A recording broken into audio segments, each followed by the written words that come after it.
Richard Saul is Exemplar Global Certified Lead Auditor and Skill Examiner for Quality, Environmental, and Occupational Health and Safety Programs.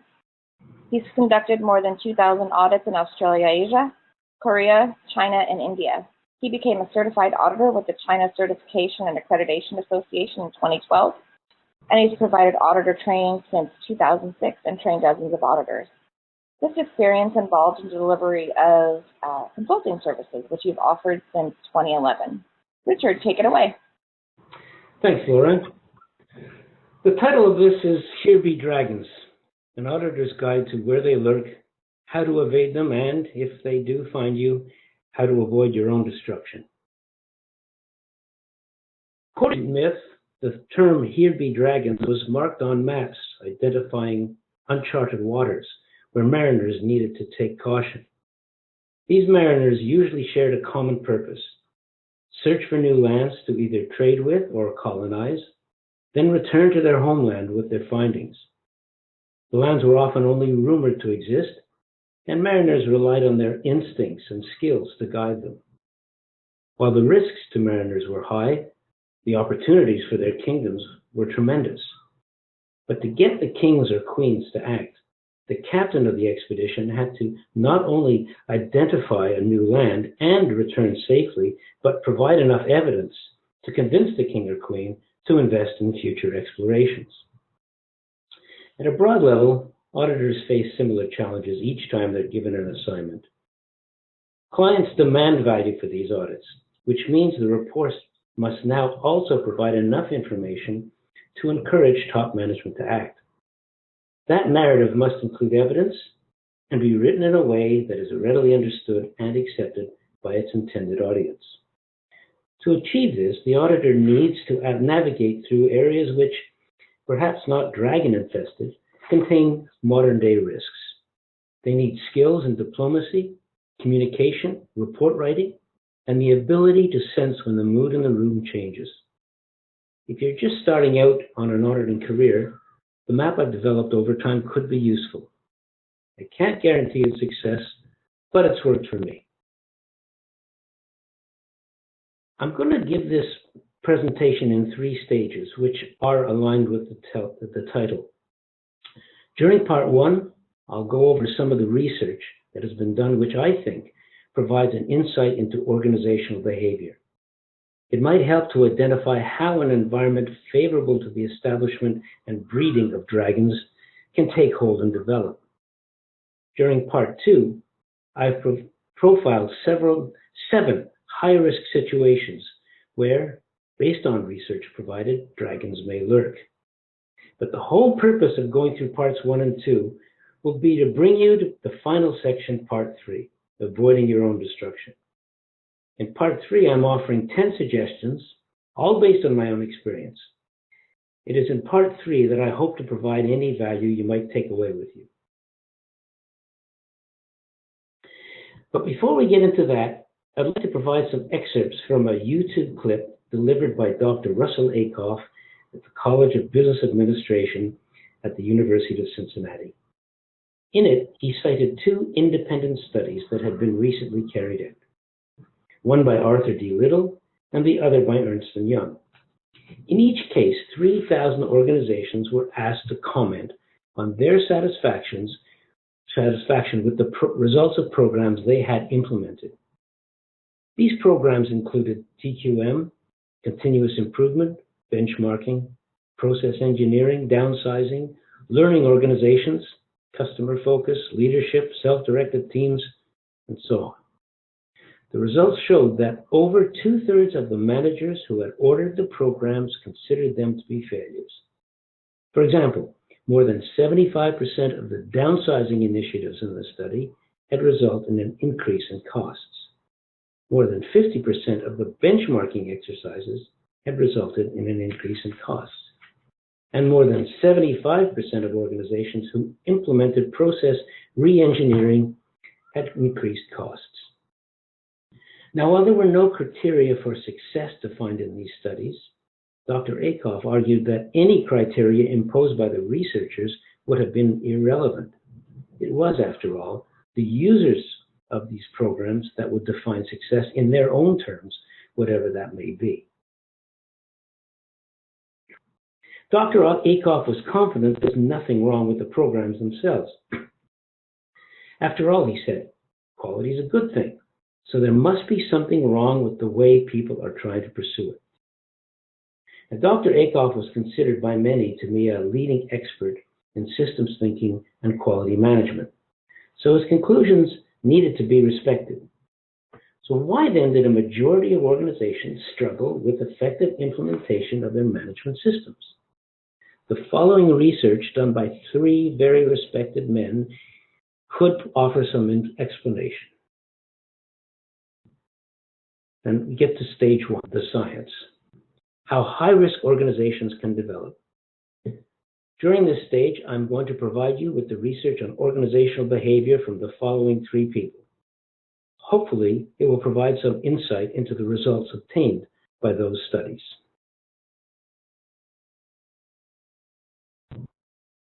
The book Knowledge for Action, written by Chris Agiris, Professor Emeritus at Harvard Business School, would be a good place to start. In his book, he talks about the difference between what he called espoused theories and theories in use. In its simplest terms, espoused theories are the way organizations or employees within those organizations see themselves. Their theories in use are the way things actually exist. The two are not always aligned. That's not necessarily because people are deliberately creating this gap. It's often that they just don't see it. Let me give you a real-life domestic example. My wife insists on a tidy house. That's her policy. I agree that a tidy house is a very good thing and promise to do my part. Yet I will often step over the pile of laundry that's accumulating at the foot of the stairs. This is not in defiance of the tidy house rule, but quite unintentional. As I step over the pile, I may be thinking of a report I need to write, an invoice that needs to be sent, or going over a checklist in my head of what I need to do the next day. It's not really deliberate. If asked, I'd just say I had other priorities at the time. But any deviation from the espoused theory over time ultimately leads to acceptance and becomes the theory in use. All organizations certified to ISO 9001 have one common espoused theory. Their top management must ensure the integrity of the quality management system is maintained, which, otherwise stated, could be to ensure that their espoused theories and theories in use were aligned. A review of their corporate website will often provide you with examples of their espoused theory.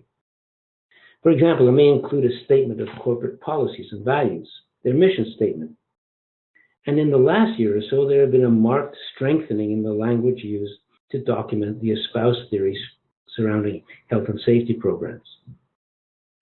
And assuming everyone believes in the organization espoused theories, how do they develop into theories in use?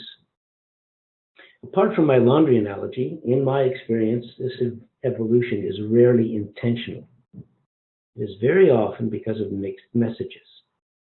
For example, when an organization has set performance-related KPIs, meeting them may inadvertently conflict with other policies, such as health and safety. So, will shortcuts be taken by a forklift driver when there is an order that must get out prior to midnight? Will the painting crew completely disassemble and reassemble scaffolding because the last meter of wall cannot be reached using documented safety procedures? In my view, any declaration of an espoused theory by any organization, either as documented information or by verbal proclamations by top management, becomes audit criteria. It is the official way business is supposed to run. And as mentioned above, there are clauses in both the 2008 and 2015 versions of ISO that support this. According to Agiris, should a gap between espoused theories and theories in use be brought to light, the first impulse may be to cover it up. If that happens, the extent of that cover-up is directly related to the prevailing culture of the organization. So, for example, if you have an authoritarian boss, the chances of a cover-up may be more likely than in a learning organization. But Treacherous goes further. He argues if there is a cover-up and it is discovered, the reaction will be to cover up the cover-up. At an operational level, this can be due to implementation of a policy that is impractical or one that conflicts with other policies. A cover-up at management level may continue to be suppressed until it becomes public knowledge. As an auditor, it's at the operational level that you are most likely to encounter gaps. It's not likely to be intentional and could be due to systems failures in communication, training, or a poor hiring process. One often used metaphor for this phenomenon has been the iceberg of ignorance model proclaimed by Sidney Yoshida. Without going into detail, it states that workers were aware of 100% of the problems facing an organization, while senior executives were only aware of 4%. It's worth noting that Yoshida's thesis was published in 1989. There have been some opposing views since then. One example was an article in a blog published in July 2016 by Larry McManus, entitled "The Iceberg of Ignorance Debunked." If I was reading this correctly, McManus's view was there was a mirror image to the iceberg in which staff knew only 4% of what was going on at a strategic level, while senior management were fully aware of those issues. Larry makes a valid point.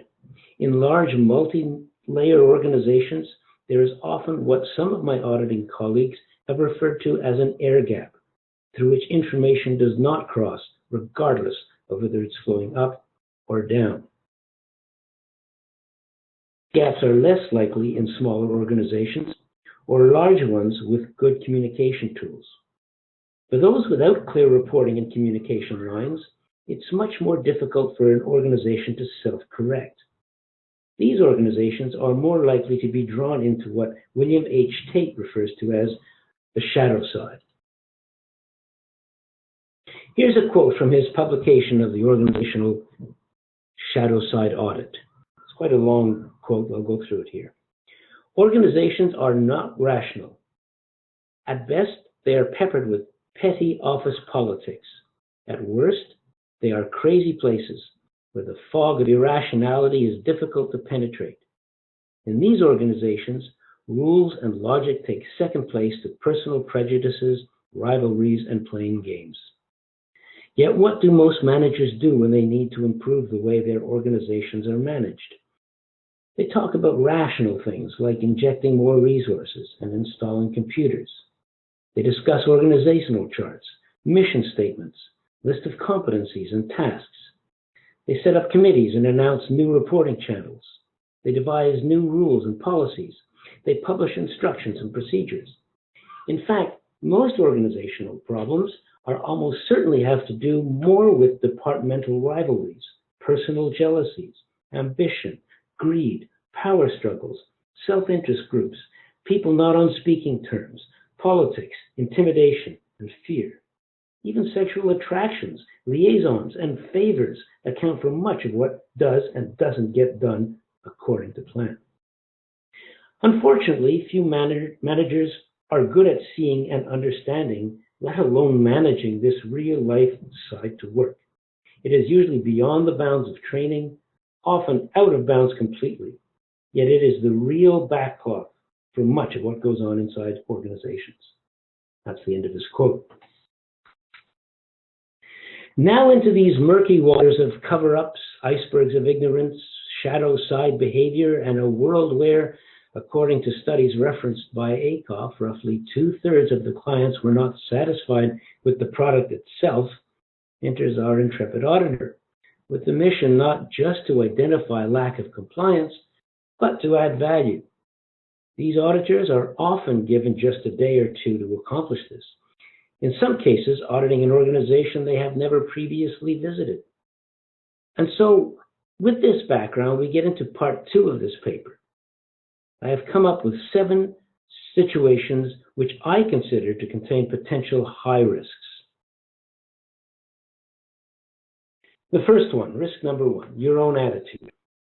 An auditing colleague once separated his clients into two categories, the committed and the uncommitted.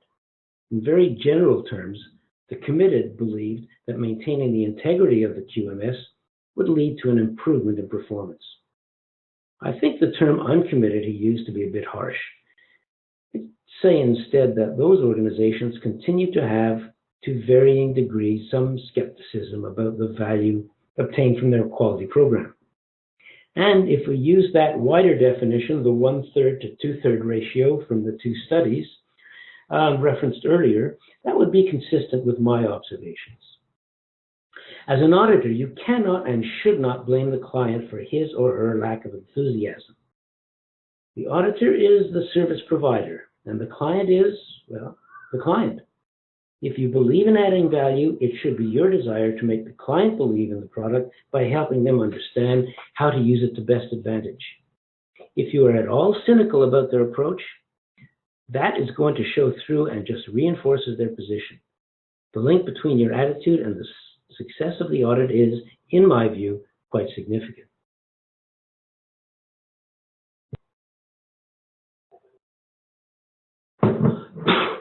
Risk number 2, participation by top management. One of the indicators of an organization's level of commitment is the degree of participation by top management in the audit process. This begins with the opening meeting. Seeing as audits are scheduled a couple of months in advance, if top management is absent on the day, it means they decided there was some other event which was more important. Now, there may be valid reasons for this, illness, for example, or other emergency situations. But if previous reports indicated a pattern of absence at opening and closing meetings, I'd classify this as a higher risk audit. Why? Because even though they may not want to actively engage in the audit process, they will most likely be interested in the content of the audit report. And while they may see areas that they agree on and will action, there may be portions of the report which will come as a complete surprise and to which they disagree. Yet had they been involved in the audit process, they may have understood the factors leading up to the finding. There is only so much background information an auditor can provide in the report, which means CEO's understanding of those instances will be limited.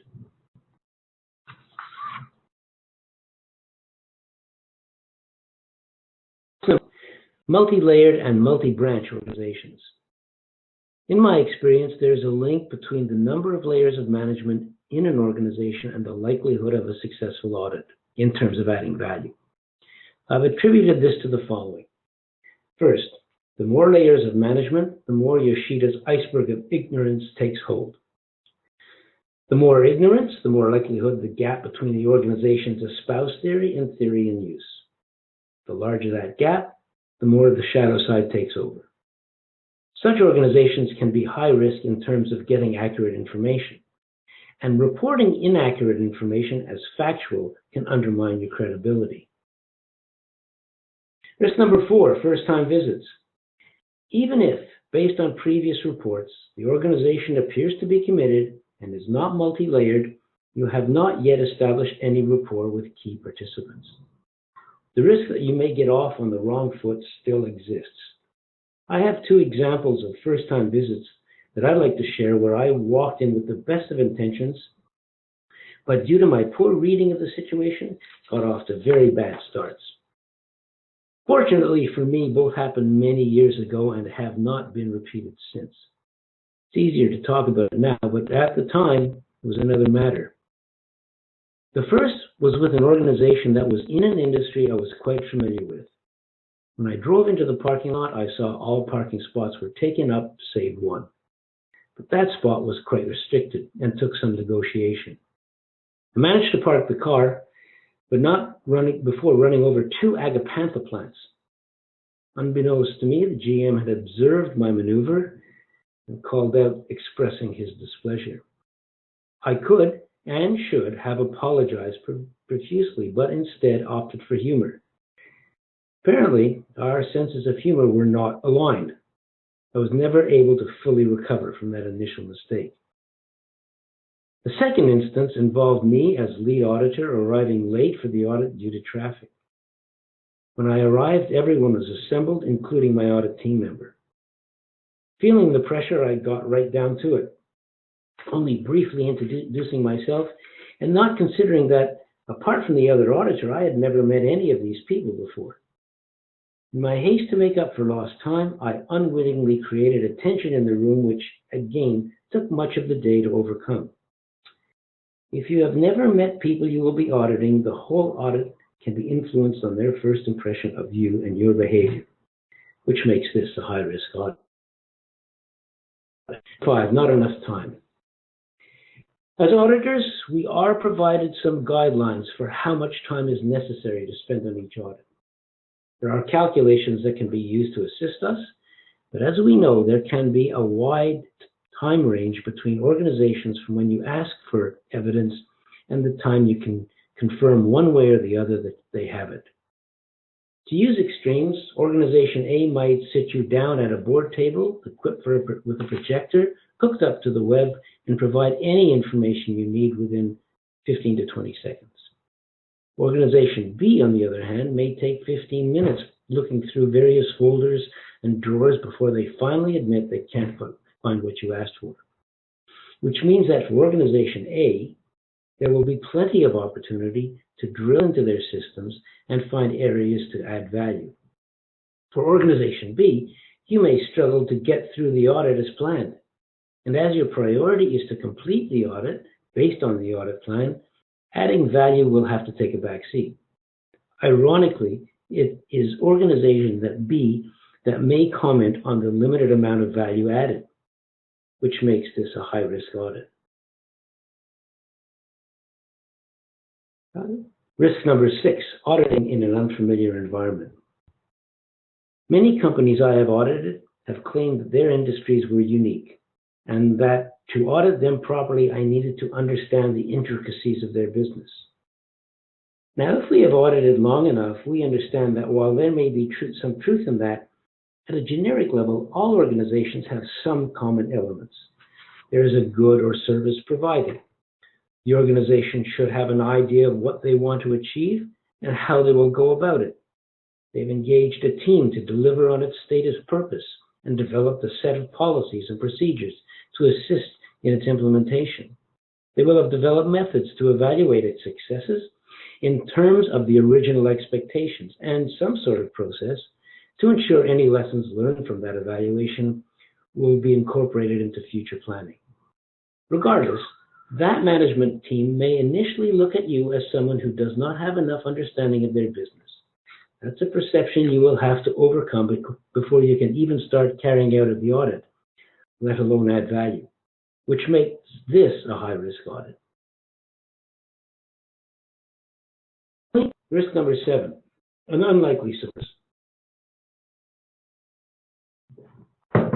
One final risk audit comes from an unlikely source, an organization which may fit none of the profiles identified above.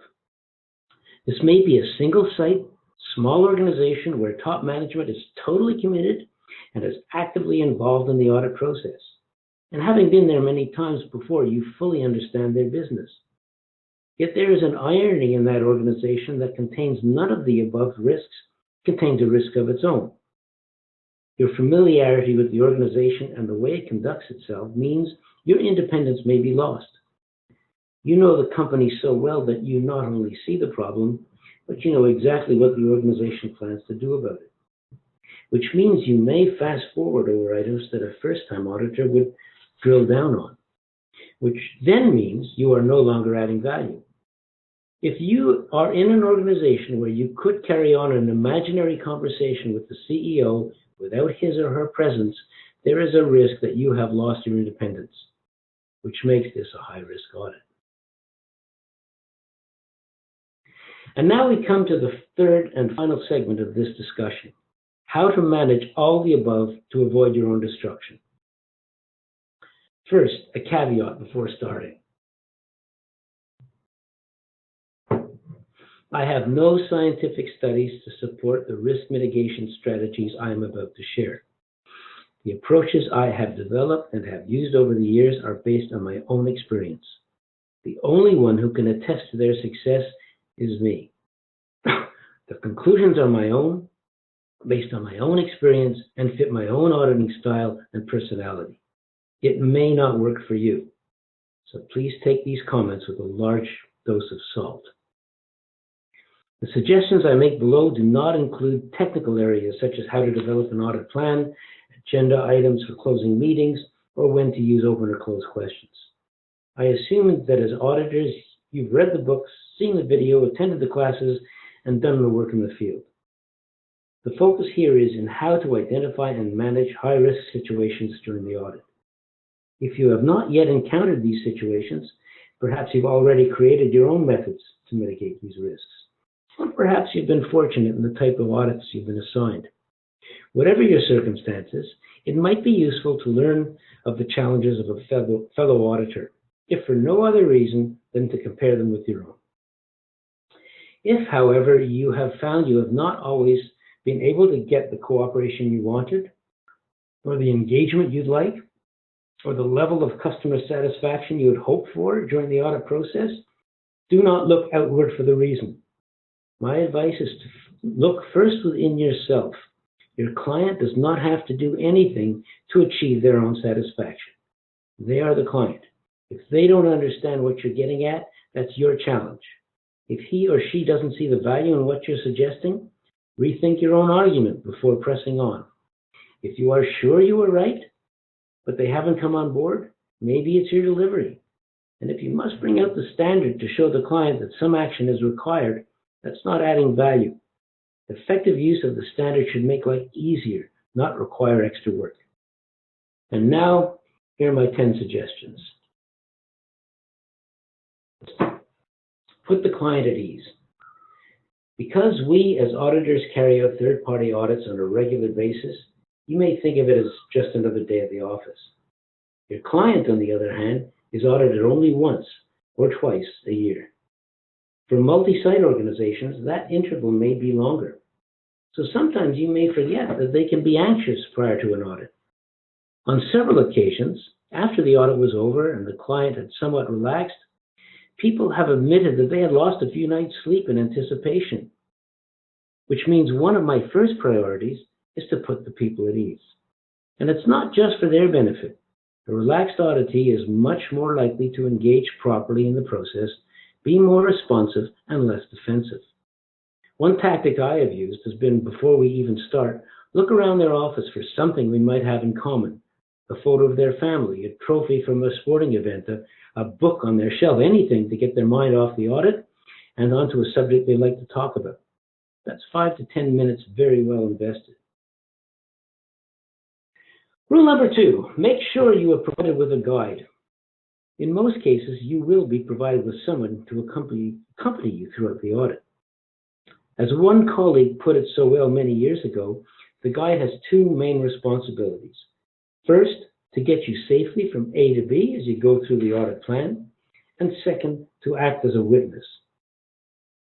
The first responsibility should be self-explanatory, particularly in larger organizations. Letting you off on your own would be a high-risk practice, as you have a limited idea where any hazards may be. As well, we may not know who to speak to when we get to the designated area. And finally, your guide can make the introductions and break the ice. If the person you will be auditing see you have built up a rapport with the guide and the guide is at ease, it will put him or her at ease as well. The second responsibility, that of a witness, is equally critical, but for entirely different reasons. During your audit, you may observe a gap between espoused theories and theories in use. It may occur when no one else besides your guide is present.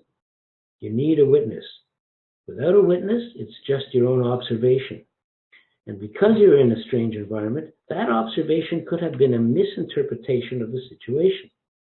And if your observation is subsequently challenged and found to be just that, a misinterpretation, there goes your credibility. You can be right 10 times and wrong once, but it is your error that is the most likely to be remembered.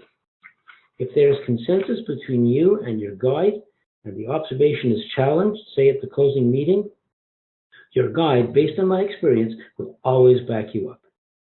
And once the authenticity of your finding has been established, You will most likely be thanked for pointing this out. Relying on a guide as a witness has saved me more than once. I've developed a process for engaging the guide as a witness while touring the facility. First, let them know what you expect from them in terms of the above two responsibilities. Make sure you get their agreement. Second, should you later need them to confirm a finding, do that while still at the point of discovery. Then explain to them the link between not addressing the gap in risk or opportunity to their business. If you can't find a risk in your observation, why bring it up? And then finally, ensure your guide is present at the closing meeting to support your observation. There is an exception, one instance where the presence of a guide in terms of a witness may be counterproductive. This is the interview you hope to get with the CEO. And I say this for the following reasons. First, you may have no idea of the level of involvement that the CEO has played. He or she may be totally committed or have passed on responsibility to someone else. The CEO's understanding of the involvement required under the new standard may not be clear. And during the interview, some of the questions may cause them to be uncomfortable, even embarrassed. You do not want the CEO to be embarrassed in front of a subordinate. The second reason is you need to engage in free and frank discussion with the CEO. People behave differently when they have an audience, especially when that audience is a colleague. An open exchange is more likely to occur during a one-on-one. Number three, the introduction of the context component now provides an opportunity to significantly extend the audit criteria. Before the introduction of 2015 version of 9001 and 14001, you were generally limited to the scope of certification, maybe previous third-party audit reports, and perhaps a visit to the company website to help understand what kind of an organization you'd be auditing. Once on site, the audit criteria was generally limited to the organization's quality manual and the ISO standard. With the introduction of the context component of the 2015 standards, you now have examples of the organization's espoused theories everywhere. This could include information on their website, bulletin boards, mottos on display in the corridors, even coffee mugs. If you find any gaps between an espoused theory and a theory in use, that's a finding. And it's a finding that keeps you on safe ground. As espoused theories, it is not your view on how the organization should be run. It's their own. And, as if in most cases the gap is unintentional and has developed insidiously, you have added value by pointing it out. On the rare occasion where this is a well-known practice that was being ignored, your discovery may not be welcome, but so long as your evidence is rock solid, the finding cannot be challenged. You're just doing your job. And ironically, while your finding may not be well received at point of discovery, it may be appreciated higher up the food chain. Third-party reports are one of the few methods that can break through the air gap I referenced earlier. 4, build consensus along the way. As an auditor, you may spot something on site that you feel bears further investigation. You may then find that while pursuing your line of inquiry, you are met with some resistance. This can be for a number of reasons, starting with the belief that you are completely on the wrong track to just the opposite. You are on the right track, but are not welcome there. It's important to make sure that before moving on, everyone involved in the discussion agrees first on the finding itself and second, whether a gap exists or not. One possible outcome could be that it was you who didn't fully understand the situation. So before you come to any conclusions, make sure you've investigated all avenues. At the end of the process, before moving on to the next item of the audit plan, be sure 2 things are agreed to. First, your observation can be supported by evidence, and it is inconsistent with one of the organization's espoused theories. If you don't have both, you are on risky ground and need to recalculate your position. Remember, consensus does not have to mean that everyone can see the value of your discovery, only that the gap between what you have observed and what the criteria requires exists. That's still consensus.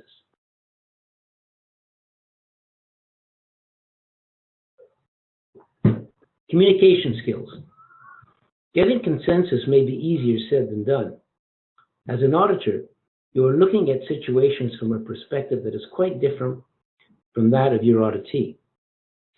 Workers in management tend to look at things from operational and financial points of view. Auditors are looking at systems, their interactions, and the consequences of activities from one part of the organization on another. It's your challenge to make them understand what you see from a perspective that may be less obvious to them. Developing these skills is essential if your intention is to reduce the risk factor. Number 6, control the conversation. If you have been able to build a rapport with your client, they will generally be willing, even eager, to talk about their work. Very often, they'll answer your initial opening question with a tremendous amount of information, almost a stream of consciousness delivered at breakneck speed. On occasion, there may even be 2 or 3 people present, with one person's comment following up on the others. While all this could be very useful information, it becomes a challenge to listen to what they're saying, take down notes, and think about what your next question will be. Under these circumstances, you may feel you have lost control of the discussion. My advice would be to avoid interrupting them as a means of getting back control. Nobody likes to be interrupted, and it can come across as rude. More importantly, they may conclude that you are not really interested in what they have to say. If this happens, they may become less responsive. After all, if you ask a question, don't you want to know the answer? My approach has been to first wait for them to finish, then make them aware of the challenge you face of trying to capture everything they say. Finally, ask them to give you time to digest each piece of information before proceeding on to the next. In my experience, once they understand what you're trying to accomplish, they'll cooperate. 7. The closing meeting means that the audit is finished. The purpose of the closing meeting is to present your findings and get management to agree to act on them. If you have developed consensus along the way and people involved in that process are attending, the risk factor has already been significantly lowered. That doesn't mean risk has been eliminated. On more than one occasion, I have requested documented information during the day as evidence, which could not be produced, only to find at the closing meeting that another staff member, usually someone who had not been involved in the audit, says that had they been asked for this information, it could have been provided. At this stage, they may offer to produce this information now. Do not fall into this trap. If you do, you could easily fall down the rabbit hole of having to ask more questions based on new information provided. More importantly, you have now abandoned the closing meeting and quite possibly due to time constraints, may not be able to start it up again. That's very risky because there may be some findings that could be controversial, which will now not be brought up. My approach under these circumstances has been first, explain that once the closing meeting has started, the audit is over. Then, that the area audited was part of the audit plan, so there was plenty of time prior to the audit to prepare. There were also ample time during the day to provide the information requested. As a result, any related nonconformance must stand. However, if the information was readily available as suggested, it should be a simple matter to provide it via email where it could be reviewed properly. The report itself.